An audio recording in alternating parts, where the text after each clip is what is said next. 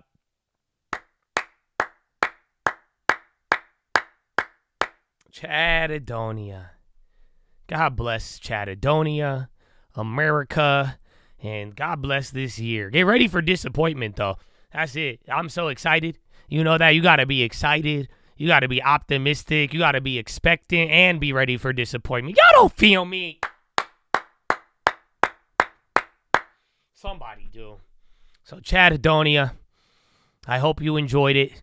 We got a lot more work. Again, tomorrow I think it's pretty straightforward, but we're going to get a lot of action. We'll see where it takes us, and thank God we are getting one step closer to reality, baby. So I think enjoy the moment while it lasts. Take it all in, man. I hope y'all are ready.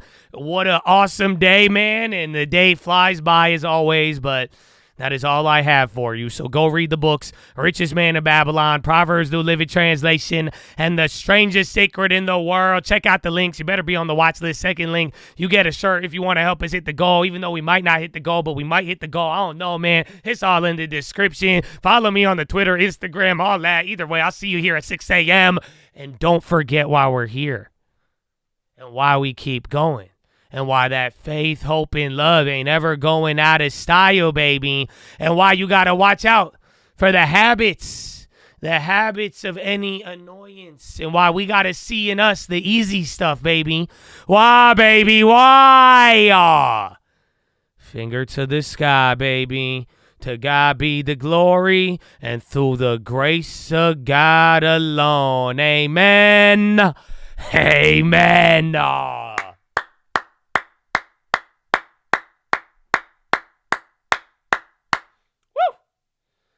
So, Chattadonia, God bless you. Have a wonderful evening. I will see you tonight, and peace out. Hey, I'm sure until the day that I leave the presidency, I love my sister Jill, and I'm gonna serve Iraq to the best of my abilities. I love this country. God bless England, and God bless our troops. Okay, I'm serious. No, I mean it. Hey, that's what what we did. We're built back better. And that's what I'm glad they wanted me to step down. I said, fuck it. Oh, United, fuck it. I'm fine, but you saw what happened to United Health. Oh, bad too soon? Okay, I gotta go. Yikes. I don't know. These people, man, I'll tell you. They left me a fire. Can you believe it? It's like they left me California. Is that too soon? Can I not joke? I'll buy California. I'll buy Greenland, then California. And I was on the YouTube today. You know YouTube. There's a guy named Josh. He's a short little guy, ugly little fuck. I seen him there. He's nice. He talks good. Talks great even. But that guy on YouTube, Joshua, he said in the chat they want to buy Cuba.